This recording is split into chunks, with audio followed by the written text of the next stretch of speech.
नमस्कार, मैं हूं जुगेंद्र कुमार और लाइव टीवी हरियाणा में आपका स्वागत है। लोकसभा चुनाव को लेकर हमारा कारवां आज है कांग्रेस पार्टी के भिवानी महेंद्रगढ़ लोकसभा क्षेत्र से उम्मीदवार राव दान सिंह के बेटे अक्षत राव के साथ। तमाम मुद्दे होंगे, किन मुद्दों पर चुनाव लड़ा जा रहा है, मौजूदा बीजेपी सरकार हरियाणा में और केंद्र में 10 सालों से विराजमान है, किस तरह की शिकायतें आम जनता को सत्तारूढ़ दल से है, क्या बदलाव चाहते हैं अपने पिता के लिए, किन मुद्दों को लेकर जनता के बीच अक्षत राव जा रहे हैं, इन तमाम मुद्दों पर चर्चा होगी। अक्षत राव जी, सबसे पहला मुद्दा मोदी है विपक्ष के लिए। आप मोदी और भाजपा प्रत्याशी को टक्कर किन मुद्दों पर दे पाएंगे? देखिए, पहले तो आपको बहुत बहुत धन्यवाद, आपने समय निकाला और हमारे जितने भी व्यूअर्स हैं उन सबका धन्यवाद कि उन्होंने समय देखने के लिए निकाला। बट मैं इस बात में थोड़ा डिफर करता हूँ। आपने देखा हो, मैं भाषण भी देता हूँ, मेरे भाषण के अंदर कभी भी मैं पर्टिकुलरली प्रधानमंत्री महोदय का नाम नहीं लेता, क्योंकि प्रधानमंत्री महोदय की पूरी पार्टी रिस्पॉन्सिबल है। आज के दिन जो हालात है वो एक व्यक्ति की वजह से नहीं है। वो कितना भी ट्राई करे, हमारे प्रजातांत्रिक प्रणाली के अंदर पूरी पार्टी फैसला करती है और पूरी पार्टी आज के दिन तानाशाही पर उतरी हुई है। वो आपके और हमारे सबके समक्ष है। आज हमारे मुद्दे हैं, हमारे युवाओं के मुद्दे। हमारे पढ़े लिखे युवा हैं जो कि घर बैठे हैं, बेरोजगार हैं। आज रोजगार के अंदर सरकारी नौकरी में उनका हिस्सा होना चाहिए था, वो हिस्सा उनको नहीं मिल रहा। आज सरकारी नौकरी तो पद तो सैंक्शन पड़े हैं, बट इस सरकार की नीति क्या है कि ये उन पदों पे चयनित नहीं करना चाहती। कच्ची नौकरियों के ऊपर, भले कौशल निगम हो, भले अग्निवीर हो, इस तरह की कच्ची नौकरी और मतलब ठेकेदारी की फौज तक की बात आज उनकी लाइफ की श्योरिटी नहीं है। श्योरिटी नहीं है। आज के दिन देखिए, आज हमारा वो क्षेत्र है जहाँ पे हमारे युवाओं को फार्मिंग लैंड इतनी बड़ी नहीं है हमारे पास जो आज के दिन कहते हैं कि किसान के खेत का साइज़ बहुत बड़ा नहीं है। तो हमारे क्षेत्र के अंदर पढ़ा लिखा युवा अपने आप को असहज महसूस कर रहा है कि आज हमारी सबसे बड़ी ज़रूरत यह है कि सरकारी नौकरियों में, जिससे कि गारंटी फॉर लाइफ, जिसके हर एक माँ बाप का सपना होता है कि भाई बच्चा अच्छी तरह सेटल हो जाए, उसको एक सहूलियत हो, अपने बच्चों का ध्यान कर सके, वो सेटलमेंट पॉइंट ऑफ व्यू से गवर्नमेंट जॉब्स इज़ मस्ट, जो ये सरकार नहीं करना चाह रही है। हमारी आवाज़ पहले तो उसकी है। दूसरी, हमारे अग्निवीर है। हमारे युवाओं का सपना है फौज में सेवा करने का, हमारे से वो फौज का सपना ही छीन लिया गया। तो मेरी लड़ाई और कांग्रेस पार्टी की लड़ाई, राहुल गांधी जी की लड़ाई, चौधरी भूपेंद्र सिंह हुड्डा जी की लड़ाई, हमारे प्रत्याशी राव दान सिंह जी की लड़ाई, मेरे पिताजी की लड़ाई, वो अग्निवीर को खत्म करने की सबसे पहली प्राथमिकता। राव इंद्रजीत सिंह ने कल ही कहा है कि क्योंकि अग्निवीर को लेकर भाजपा को काफ़ी नुकसान हो रहा है। राव इंद्रजीत सिंह ने ऐलान किया है कि जब दोबारा उनकी सरकार बनेगी तो इसको लेकर सिफारिश करेंगे और जो पहले भर्तियां होती थी नियमित रूप से, वो भर्तियां शुरू की जाएंगी। क्या राव इंद्रजीत सिंह के इस वायदे को लेकर आप सहमत हैं?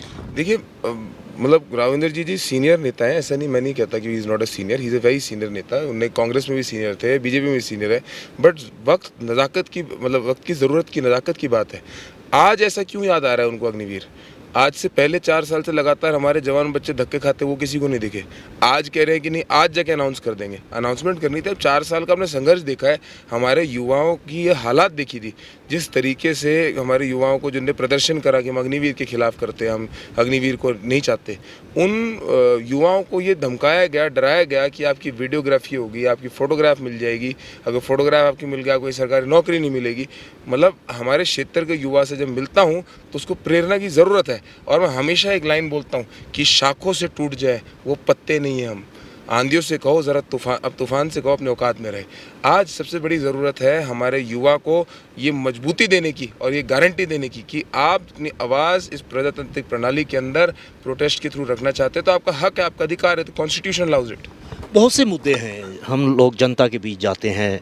बुढ़ापा पेंशन कट जाना, property ID, family ID, ration की दिक्कत, ये तमाम जो मुद्दे हैं उनको लेकर जनता किस तरह से आपसे बातचीत कर रही है, वो मुद्दे किस तरह से जनता आपके पास रख रही है? क्या ये इन तमाम मुद्दों पर जीत के बाद कांग्रेस कोई काम कर पाएगी? देखिए, 100% करेगी। कांग्रेस पार्टी ने पहले तो कहा है देश लेवल के ऊपर हमारी जो सबसे बड़ी प्राथमिकता होगी यही होगी कि हम लोग नौकरियां दें, रोज़गार दें, एमएसपी दें, हमारे जितनी भी तरीके की गारंटी, जो 5 गारंटी हमारी महालक्ष्मी स्कीम है या फिर हेल्थ स्कीम है, वो सारी चीज़ें दें। और प्रदेश की जब सरकार बनने की बात आती है तो हमारी सरकार के अंदर हमारे युवाओं की सबसे बड़ी परेशानी ये है कि आज के दिन युवा के पूरे समाज की परेशानी है कि 10 साल से हम लगातार कतारों में खड़े हुए हैं। कभी नोटबंदी, कभी जीएसटी, कभी फैमिली आईडी, कभी प्रॉपर्टी आईडी, कभी पोर्टल मेरा फसल मेरा ब्यौरा, तब लाइनों में खड़े रहे। डीएपी की खाद लाइनों में खड़े करके बांटी गई। तो मैं ये कहना चाहता हूँ कि चौधरी भूपेंद्र सिंह हुड्डा जी के खुद के शब्द हैं और वो व्यक्ति हैं जिनकी कथनी और करनी में कभी अंतर नहीं होता है। उन्होंने खुद कहा है कि इस बार आप सरकार बना दो, सरकार बनाने के दिन पोर्टलों से मैं आपको छुटकारा दिला दूंगा। आपके पिता भिवानी महेंद्रगढ़ लोकसभा क्षेत्र से कांग्रेस के प्रत्याशी के रूप में हैं। चुनाव नज़दीक आता जा रहा है, 25 मई को वोटिंग है और उसके बाद में परिणाम। भिवानी महेंद्रगढ़ लोकसभा की अगर हम बात करें तो मुद्दे क्या हैं? सरकार ने कितना विकास करवाया है आपकी नज़रों में? ये क्राइम को अगर हम क्राइम की बात हम करें तो किस तरह का क्राइम बढ़ा है या घटा? इन तमाम मुद्दों पर क्या कहना चाहेंगे सरकार को? देखिए, क्राइम तो बढ़ रहा है, डे बाय डे बढ़ ही रहा है, वो आपके सामने है। 10 साल से हमारा जो व्यापारी वर्ग है लगातार किसी न किसी क्रिमिनल के हाथों आज के दिन प्रताड़ित होने, परेशान होने का काम उसको करा जा रहा है। और क्राइम भी है, विकास कार्य को बहुत लंबे चौड़े ये सरकार नहीं करा पाई। हमारा आपको सबसे बड़ा प्रश्न जो आज बताते हैं कि हमारे दादरी नारनौल रोड जो हमारी इस लोकसभा की लाइफ लाइन है, उस लाइफ लाइन को बनने में 10 साल लगे। और 10 साल भी कब बने?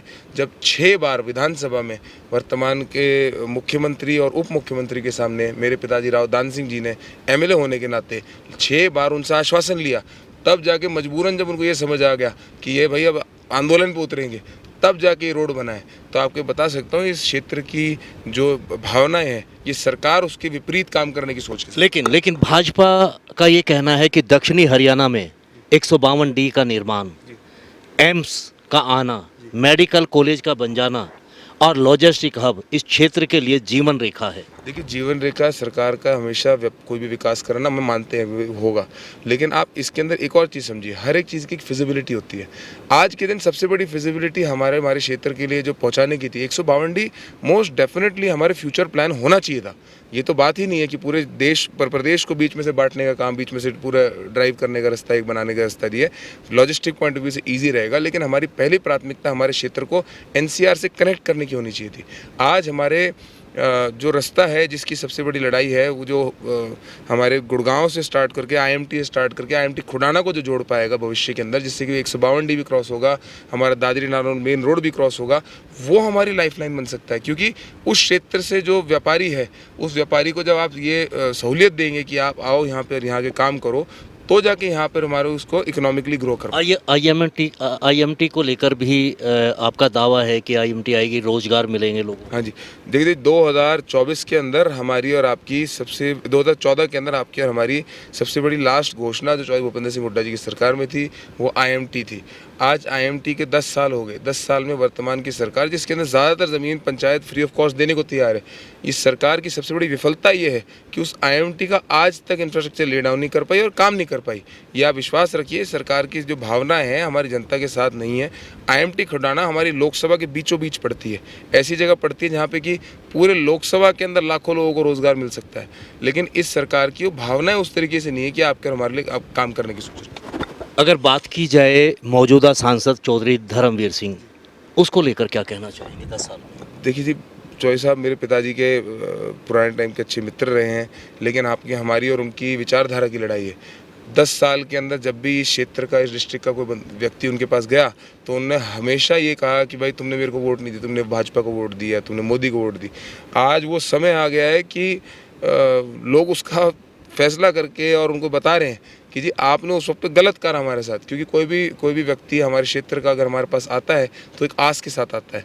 हमें पूरा विश्वास है कि हम लोग जनता के पास जा रहे हैं कि हमने अपने मतदान के लिए उनसे वोट की अपील कर रहे हैं, कांग्रेस पार्टी की विचारधारा की अपील कर रहे हैं, और हमारा विश्वास है कि हम लोग उनको कभी ज़रूरत होगी तो आधी रात को उनके बीच में खड़े रहें। एक अंतिम प्रश्न राजनीति में है, सुबह जल्दी घर से निकलना और रात को देरी से घर में पहुँचना।